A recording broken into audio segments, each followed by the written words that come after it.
तो एक औरत की बहू थी, उसके बहू के यहाँ कोई औलाद नहीं थी, तो औरतें तो चढ़ाई देती, बोली तू मन्नत मान ले, और ऐसी मन्नत मानी है कि गांव में किसी ने ना मानी हो। देख तेरी बहू को बेटा होता नहीं होता।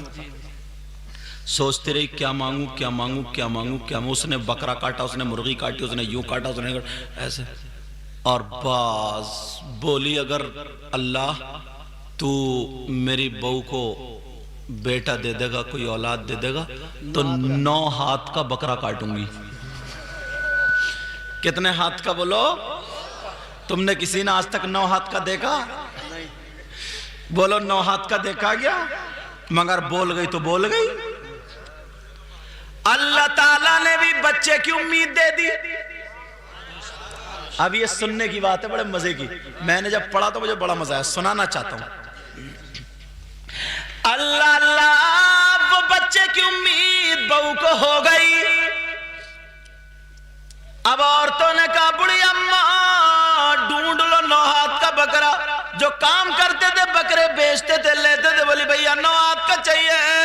वो बोले बुढ़िया पागल हो गई क्या? 9 हाथ का ऊंट होता, बकरा कहां होता? अरे 9 हाथ का बकरा नहीं होता। बोली क्या मैं करूं, कैसे मिलेगा? एक तिजारती बोला 2 बकरे जोड़ लियो। बोली ना, काटूंगी भी अकेले ही। ढूंढती रही 4 हाथ का मिल गया, 9 हाथ का नहीं मिला। परेशान है, कहा चलो मसला हल करो, मुफ्तियों से पूछो। मुफ्ती साहब के पास गई। मुफ्ती साहब मसला ये। मुफ्ती साहब बोले बुढ़िया पहले ही सोच लिया होता, 9 हाथ का जब होता ही नहीं तो तूने मानी क्यों मन्नत? और उधर बहू को चढ़ा दिया। बहू को औरतों ने, तुम्हारा बेटा अगर हो गया ना तो बकरा तो मिलेगा नहीं, तो वो कटेगा नहीं, तो बचेगा तुम्हारा बेटा भी नहीं।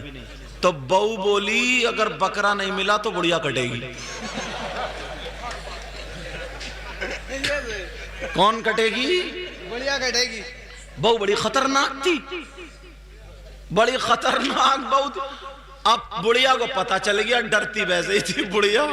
अब मुफ्ती साहब बचा लो वरना बहू काट डालेगी। तो काटे भैया बच्चे। मुफ्ती साहब बोले तूने ऐसी मन्नत मानी क्यों? अल्लाह अल्लाह, बड़े पीर साहब छोटे से बच्चे मदरसे में पढ़ने जाते थे।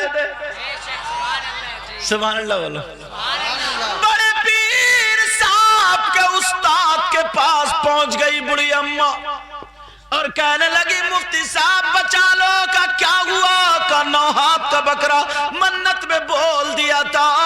बड़े पीर साहब के उस्ताद कहने लगे ओ बूढ़ी अम्मा सुनो, 9 हाथ का जब बकरा होता ही नहीं है तो तुम्हारी मन्नत ये लग़्व बेकार है, बेफायदा है। ऐसी मन्नत नहीं होती है। ऐसा करना बच्चे के नाम का सदका कर दियो और सदका बलाओं को टालता। बुढ़िया बोली बहू नहीं मानेगी, काट डालेगी। अब बड़े पीर सुन रहे थे, छोटे से थे बच्चे। बुढ़िया बेचारी चली गई रोती हुई, एक पेड़ के नीचे बैठे हुई रो रही थी। तो सब लोग हंसते हुए चले गए। बड़े पीर आए, कहा माई क्यों रो रही हो? कहा बेटा किस्मत पे रो रही हो। कहा अच्छा। कहा माई बोलो, हो सकता तुम्हारा मसला मैं हल कर दूं। उसने देखा कि कौन है, जब देखा तो इतना खूबसूरत बच्चा। कहा बेटा तेरी माँ कितनी अच्छी होगी,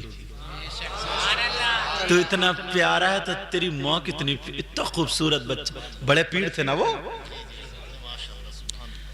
कहा बताओ। कहा बेटा बताऊं क्या? तेरे उस्ताद तो बता नहीं तो तू क्या बताएगा? कहा नहीं बताओ। तो उस बूढ़ी अम्मी को पता नहीं था ये हजरत अली के पोते हैं जिनके बारे में नबी ने फरमाया अना मदीनतुल गिल्मी व अलीजुल बाबुहा, मैं इल्म का शहर हूं और अली उसका दरवाजा। ये अली के पोता। अब बुढ़िया जरा मसला बोल के देखो।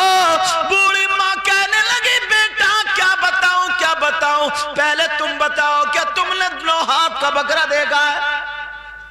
बड़े पीर बोले 9 हाथ का बकरा का क्या मतलब? बोली यही तो मेरी किस्मत फूट गई थी। औरतें बोली बड़ी सी मन्नत बोल दी है, तो मैंने बड़ी मन्नत में 9 हाथ का बकरा बोल दिया। और बोल गई तो बोल गई, पीछे थोड़ी हटूंगी। तो कहा 9 हाथ का बकरा नहीं मिल रहा। ना कितने हाथ का मिलेगा बेटा? 4 हाथ का मिल गया। बड़े पीर कहने लगे माई मुझे घर ले चलो, मैं तुम्हारे 4 हाथ के बकरे को 9 हाथ का कर दूंगा। अब ये बकरा कैसे होगा ये देखिए तुम। बुढ़िया उठ के बैठ गई। बुढ़िया बोली बेटा सही बताइए, या पिटवाने का इरादा ही है? तुम भी 9 हाथ का बनवाओगे क्या? एक मरतबा बताया बच्चे को, दोनों हाथों से दे के जा रहे हैं। ऐसे अगर ये माएँ और बाप छोटे छोटे बच्चों को बताएं खाना खाने से पहले हाथ धो, बिस्मिल्लाह पढ़ो, दुआएं, तो ये नहीं सीख सकते? सीख सकते। सिर्फ तुम देख रहे हो एक ही मरतबा मैंने कहा बेटा दोनों हाथों से दो। अब कितने प्यारे अंदाज में देख गए।